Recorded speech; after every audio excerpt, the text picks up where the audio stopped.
వాడిని బయటికి తీసురండి.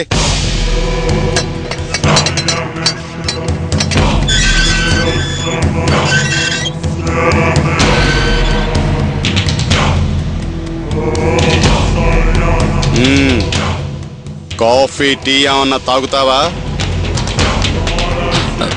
వద్దు సార్. నేను నిన్ను పంపించాను, మళ్ళీ నేనే నిన్ను పట్టుకురమ్మన్నాను. నేనప్పుడు అట్లా చేయకపోతే ఆవిడ డైరెక్ట్గా కమిషనర్ ఆఫీస్కి వెళ్ళేది.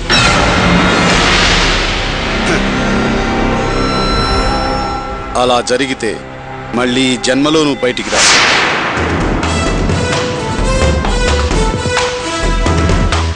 పోలీసోడి ఒక్కొక్క దెబ్బకి ఒక్కొక్క బాడీ లాంగ్వేజ్ ఉంటుంది. నేనేదో మామూలు దెబ్బలు 2 కొట్టాను. నేనలా బిహేవ్ చేసుండకపోతే ఆవిడ నన్ను నమ్మి ఒట్టి తెల్ల కాగితం మీద ఇలా సంతకం పెట్టేది కాదయ్యా. అంతా నీ మంచికే నేను చేశాను. చాలా థ్యాంక్స్ సార్. కళ్యాణ మండపంలో నీ గురించి అంతా ఎంక్వైరీ చేశాను. చివరిగా నేను మీ ఇంటికి వెళ్తుంటే మీ ఫ్రెండ్ గణేష్ నన్ను ఆపి నీ నిశ్చితార్థం గురించి చెప్పి కాసేపు ఆగితే వాడే వచ్చి సరెండర్ అవుతాడని చెప్పాడు. నా ఎంక్వైరీలో నువ్వు నిజాయితీపరుడు అని తెలిసింది. అందుకే ఒక్క అవకాశం ఇచ్చి చూద్దామని ఇక్కడ నేను నీకోసం వెయిట్ చేస్తున్నాను. అన్నమాట ప్రకారం నువ్వే వచ్చి కరెక్ట్గా సరెండర్ అయ్యావు. నీకు నువ్వుగా వచ్చి ఎప్పుడైతే సరెండర్ అయ్యావో అప్పుడే నీ గురించి నాకు పూర్తిగా అర్థమైందయ్యా. నీ తప్పే ఉండదని. ఆ రంగనాథం ఎంత దుర్మార్గుడో నాకు తెలుసు. నేను విచారించేటప్పుడే తెలిసింది. వాడు శ్రావణికి ఎంత అన్యాయం చేయబోయాడోనని. వాడి సంగతి త్వరలోనే తెలుస్తాను. వాడెక్క తెల్ల పేపర్ మీద సంతకం చేసి ఇచ్చింది కదా, అది చాలు వాళ్ళ గుండెల్లో వణుకు పుట్టించడానికి. కానీ నీ మీద నాకు ఒక డౌట్ ఉందయ్యా. డౌటే ఉంది సార్. ఆ రంగనాథాన్ని దీపపు కుందుతో కొట్టింది నేనే. నేను దాని గురించి అడగట్లేదయ్యా. నా ఎంక్వైరీ ప్రకారం ఆ శ్రావణి నీకు బంధువు కాదు. అవతల మీ ఇంట్లో నీకు నిశ్చితార్థం జరుగుతుంటే దాన్ని పెద్దగా పట్టించుకోకుండా ఆ శ్రావణి కోసం ఎందుకింత రిస్క్ తీసుకున్నావా అని. ఈ విషయం మనకు లస్సీ తాగడంతో సమానం సార్. సుబ్రహ్మణ్యం, నేనింత సీరియస్గా మాట్లాడుతుంటే నువ్వు జోకులేస్తావేంటి? ఇంతకీ నీకు ఆ అమ్మాయికి ఏంటి లింకు?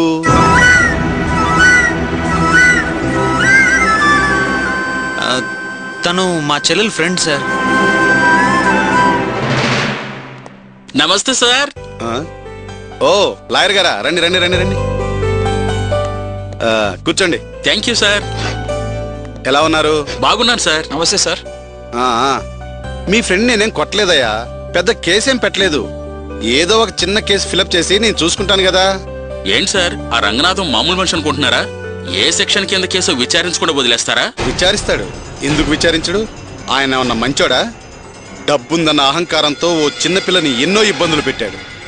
ఏదన్నా సమస్య వస్తే చూసుకుందామని ఇదిగో ఈ వైట్ పేపర్ మీద సంతకం తీసుకున్నాను. సరే, జామీన్ పేపర్ తీసుకొచ్చారా? ఇదిగోండి సార్ జామీన్ పేపర్. ఇవ్వండి.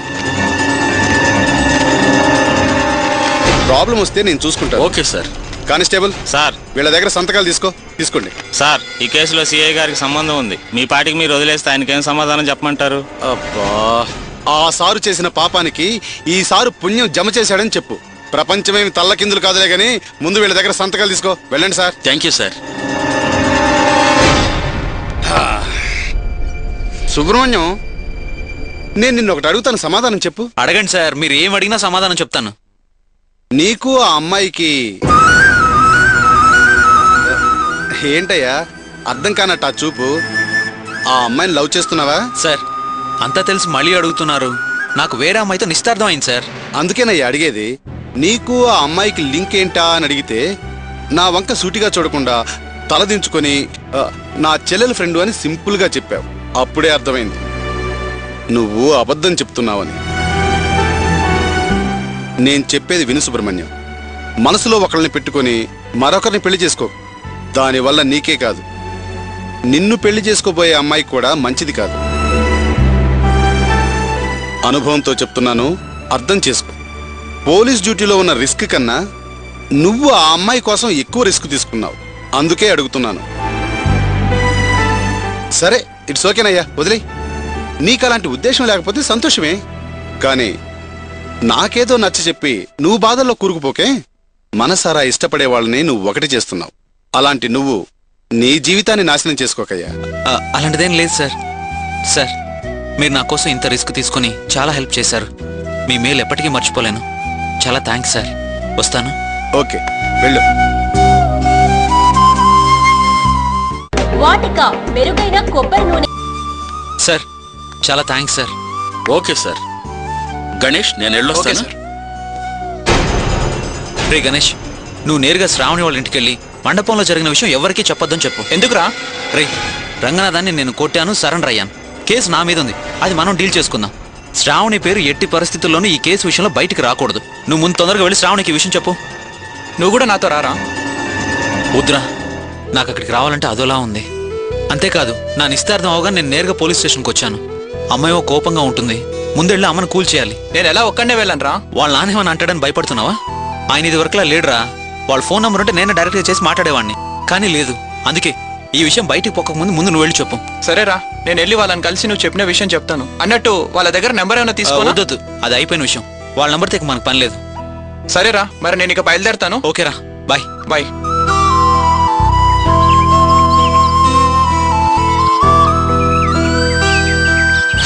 అన్నమాట ప్రకారం నువ్వే వచ్చి కరెక్ట్గా సరెండర్ అయ్యావు.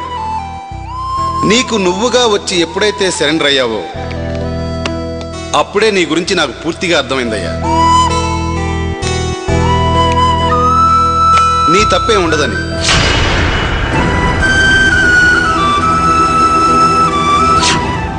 ఏంటయ్యా అర్థం కానట్టు ఆ చూపు? ఆ అమ్మాయిని లవ్ చేస్తున్నావా? అందుకేనయ్యా అడిగేది. నీకు ఆ అమ్మాయికి లింక్ ఏంటా అని అడిగితే నా వంక సూటిగా చూడకుండా తలదించుకొని నా చెల్లెలు ఫ్రెండు అని సింపుల్గా చెప్పావు. అప్పుడే అర్థమైంది నువ్వు అబద్ధం చెప్తున్నావని.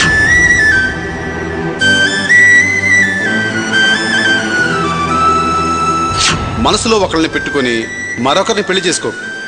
దానివల్ల నీకే కాదు, నిన్ను పెళ్లి చేసుకోబోయే అమ్మాయికి కూడా మంచిది కాదు.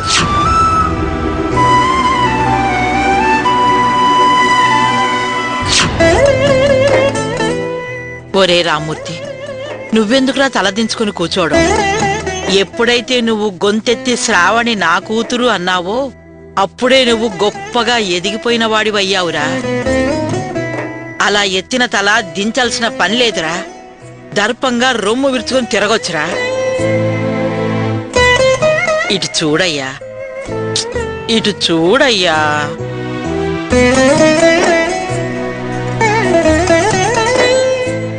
ఒరే రామ్మూర్తి, ఎందుకురా చిన్నపిల్లలాగా ఏడుస్తున్నావు?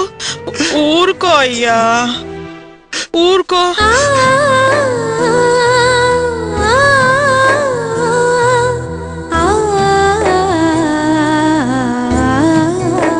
నేను దీని మంచితనం, మంచి మనసు, మంచి గుణం అర్థం చేసుకోకుండా ఎంత ఇబ్బంది పెట్టానమ్మా. అమ్మా,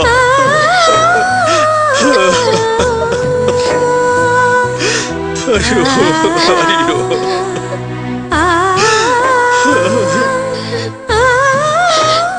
నేను బాధపడి ఏడ్చినా నాకంత కష్టంగా అనిపించదు, కానీ మీరేడిస్తే నా మనసుకి కష్టంగా ఉంటుంది. నేను తట్టుకోలేను నాన్న. ప్లీజ్ నాన్న, ఏడవకు.